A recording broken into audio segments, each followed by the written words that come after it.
usapan nating sunod. Na-mention nyo kanina, attorney, yung about sa closing ceremony natin, o closing exercises bukas and sa Martes. Ayun nga, maisali ko na rin, attorney, dito sa interview natin. Dito, attorney, sa usapin po ng closing, graduation, recognition, ano ba ang mga tuntunin dyan, attorney, na dapat nasundin ng mga paaralan para maging maayos yung ating graduation or recognition ng mga bata, walang maging problema, Attorney Bogs? Yes, Bumbukier. Una, palaging paalala natin kung nasa public schools yan, dapat ay simple pero memorable. Simple in the sense na hindi siya magarbo na di makakasama ang iba. Diba minsan yan ang mga nagiging problema dahil sa magarbong gusto mangyari sa graduation, ang iba ay hindi na lang sumasama dahil wala silang maisuot na maayos, walang sapatos, walang damit na maayos, yung mga ganoon na consideration. So make it simple pero meaningful pa rin. Ibig sabihin, yung nai-inculcate sa isipan ng ating mga kabataan na sila ay nagtapos at ino-honor natin yung kanilang pagod, yung kanilang sakripisyo para maitaguyod ang kanila pong pag-aaral. Ngayon nga may mga pinalabas na ang Department of Education ng mga policies like the no contribution policy sa graduation. Instead of asking for contribution from the parents, use the maintenance and other operating expenses of the school or yung MOOE to cover the expenses of the graduation. Kaya kung simple lang naman talaga, Bumbukier, merong pondo para sa simpleng okasyon. Huwag niyong gawing magarpo upang sa ganun ay hindi na nakakadalo ang iba. Gagawin sa isang closed aircon na area, pwede naman sigurong doon na lang sa ball ground or sa ground ng paaralan para lamang lahat ay may pagkakataong makasama. So mga ganoong mga consideration natin. And also yung iba issue din, Bumbukier, lalo yung mga galing sa mga private schools na hindi na ililipat yung credentials kasi meron pang mga bayarin na hindi pa nila nabayadan doon sa nagiging issue din yan, Bumbukier, kapag mag-graduation na kasi wala pa yung transcript of record, yung SF10, di pa nailipat, di pa na-confirm doon sa pinanggalingan ng mga private school. So, alalahanin po natin na ang end of school year rites or yung tinatawag nating closing and graduation exercises, this is to honor the learners of what they did for that particular year na nandyan sila. Ngayon, yung mga usapin ng bayarin, usapin ng mga ng transcript na they will still considered as temporary enrolled kung hindi sila nagbigay ng transcript, hindi rin sila makakakuha ng clearance doon sa school na pinanggalingan nila, then hindi rin makakasubmit yon ng credential. Pero yung pag-honor sa kanila dahil sa ginawa nila, kung talaga naman yun nakarapat dapat, so hindi dapat yun makahadlang, Bumbukier, sa pag-participate sa end of the school year rites ng ating pong mga kabataan. So siguro kailangan lang natin bigyan ng mga pagkakataon ang ating mga kabataan na ma-celebrate din yung milestone nila sa pag-aaral.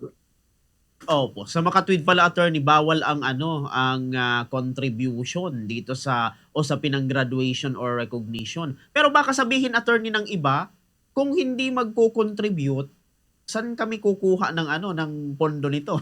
Yung pangtogaan niya, ganun. Paano 'yon, attorney? Ayan, yan nga ang mga ang mga considerations din kung minsan dahil nga mga walang ganoon, wala din namang pinagawa yung paaralan. Wala din mga ganoon na Kaya ang importante ang pag-uusap, Bumbukier, kahit ng mga magulang. At ang mga magulang talaga ay nandoon na nag-uusap kasi minsan yan nadadala na ang mga usapin sa social media, nadadala na kung saan-saan. Yun pala hindi pa mga nag-uusap doon sa loob ng paaralan. So, kaya nga talaga dapat yan na pag-usapan. Kasi iba-iba, Bumbukier, minsan gusto nakasablay.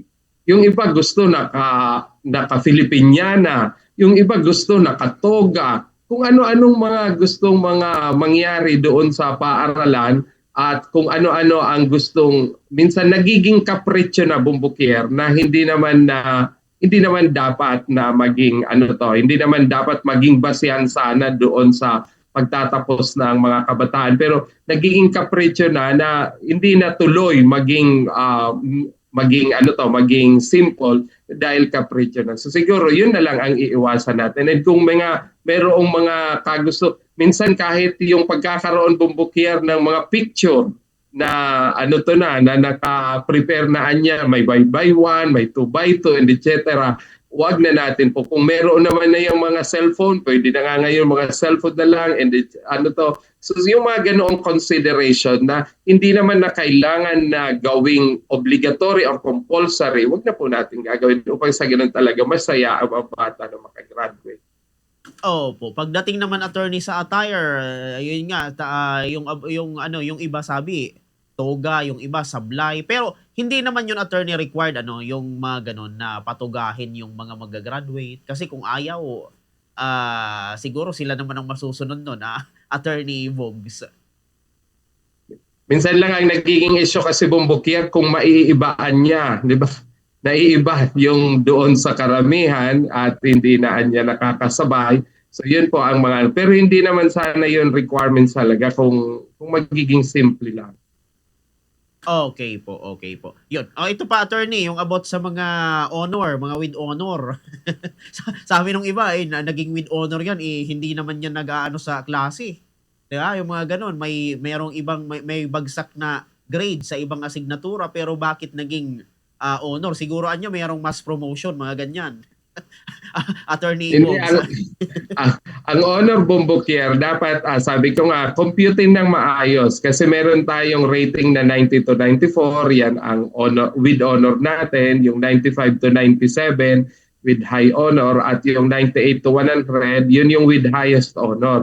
Now itong result dapat na ito ay galing doon sa tama, maayos na pag-compute ng marka base doon sa performance task, sa written work, saka sa periodical exam.